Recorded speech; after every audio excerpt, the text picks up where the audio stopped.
Blockade तौर है नतीब दिल्ली नों चुरग जिरीबाम छत्तीन चुबदो तोक्सीब अदगी मणिपुर से तुम सिबैसु कांग सिबैसु बन ब्लॉकेट क्या मसा पाइरे अखोई मणिपुर से मदुना अखोइना तौसी हाइरदी ओइबा याबा ngasi Mahatma Gandhi na Bharat Choro Andolon Thumgi Andolon Movement of India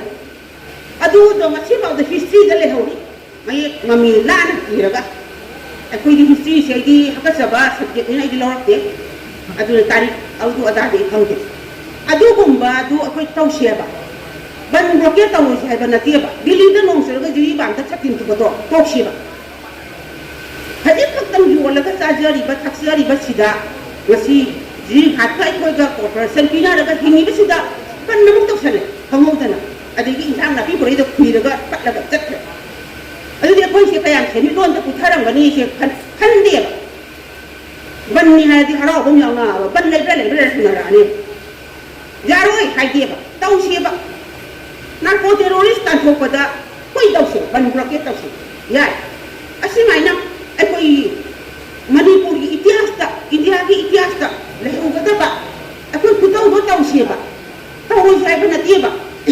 tau da su ban blockade tau da su ya ba solution ko ba ya ba India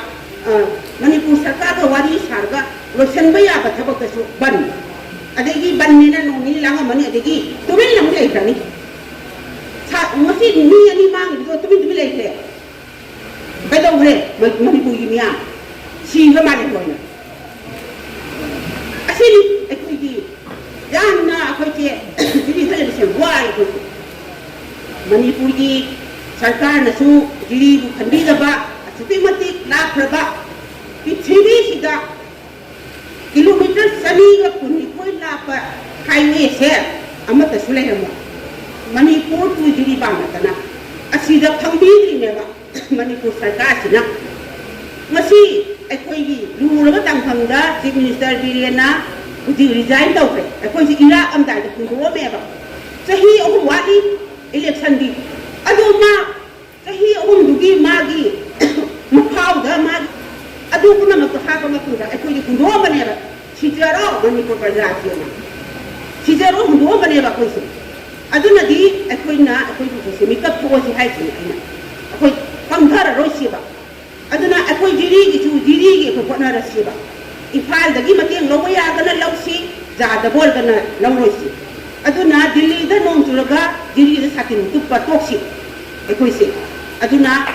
matam saradi darkar oi di tausiba kanaba oi da boy di tausiba kana oi da bada haktang law maga ko ka da boy di ko taurosi akoi ne national highway 37 ma ka se pangamre aduna flight se semu helicopter se semu helicopter se akoi ngasi bikin le ta ba koi na tiket am ka ke di helicopter tiket se thame ma de ki khulore le ko che phang dia ba makha su ko che phang dia ba adigi aeroplane se ka yang tang minute pucha manga sang na ifal pu silsa to ifan se longning ba dia ta lo yu se sim ma pan tara nipan choi na aduga ifal tu guwahati para se ba lapis asunal balsin mari makai Delhi asmaina dai se konge ba aduna di masi manung da in Manipur sarkar ga India government ga salu ma yaw dai ba masi ko lo hun ko lai ba ko na kala mai na plai ko duri ge adai ko na uji pangan bi sarga akoi ko kun de la ka pangan gi akoi athar du wai ga sak to ni brai ba pangan sadana ko chi ta ka dai ba Sata dia di hal tadi, anai lain betul ni, ada lagi di interview sekarang ni, ada kawan cakap tu ni bapak itu, mesti kau ini perjalanan lalu pun bukan, hemmal le, ada lagi, aku ini ekonomi hai dong, jadi siam lain le, kalau masalah lagi, aku atu kamu tahu tak, aku jadi governor na Pali, ada aku media lagi jatuh, saya ini masih, nasional jauh nak apa ngapa, pau apa ngapa nak, jadi lebih yo. Next year la tangkat pio jadi bangi awaba asi kuji Draupadi Murmu presiden umpali sida presiden jauna ikat pa ngamna ba na koi gi media gi pau ke jawan gi aku panjai ba dugum ba atu man na koi training तौबियु सोले है बनतेको अदुना हेना हुजी करेस कोना ले हेना लेनबा ट्रेनिंग मथं मथं तौबियु अदुगा नेशनल नति इंटरनेशनल होगा जोबा जाबगी नकोइना नकोइ लक्ष्मी तानसन असी कोइ पाम अदुना अखोइना हुजी से हुजी नहाजु कस्टडी दा मी अम सिबा तमदसु हेक्ट बन तोरे नोंगाला कोखरे बनगा अदुना जिरी की खंबीद्रबा मणिपुर सरकार अखोई मवा लौदे अखोइना मखोई खक्तगी ओजबा थीबा सरकार ने लौरे अदुना हाइबा हुजी चीफ मिनिस्टर पथाखरे हुजी पीआर थमीसे सस्पेंड हाइबदी अमु हंजन जाबा हाइबदी था तरुसकी मनुदा सरकार से मोना फेब्रुआरी थादगी थंखुबो ngasi kana थोगैगे एमएलए जांखै मापनदो तुमी लैरिए हुजिसे kana थोगैगे बा अदुनदी अखोई जिरी से जेंजिनबा कनाम लेते अदुन इसा अखोई से सेल्फ सपोर्ट अखोई इसाना अखोई मसेन तुंजिनरगा अमना अमा पांगनरगा अखोई से कन्नबा होनमिन से बसी वखन से थमिंगी अदु वलनना अखोई गी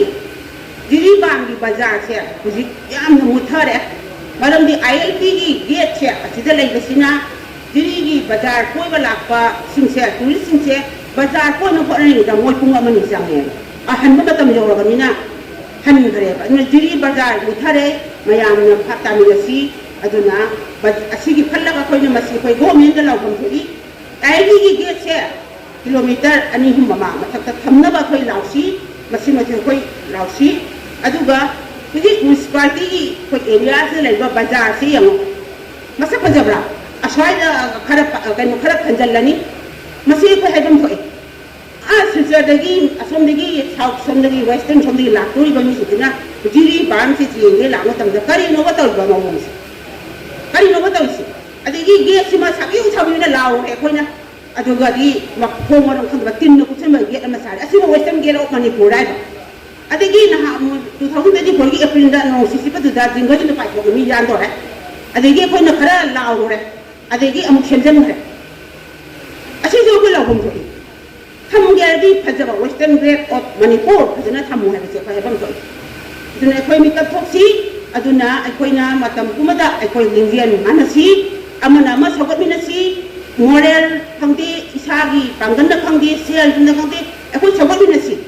अदुगा एखोइ जिरी से एखोइ इसाना कंजननबा एखोइ असुमाइना एखोइ जिरी डिस्ट्रिक्ट अमा से एखोइ कंसी है बसे वफम से थमगा बताम से चलै मयाम गो मोना थागसै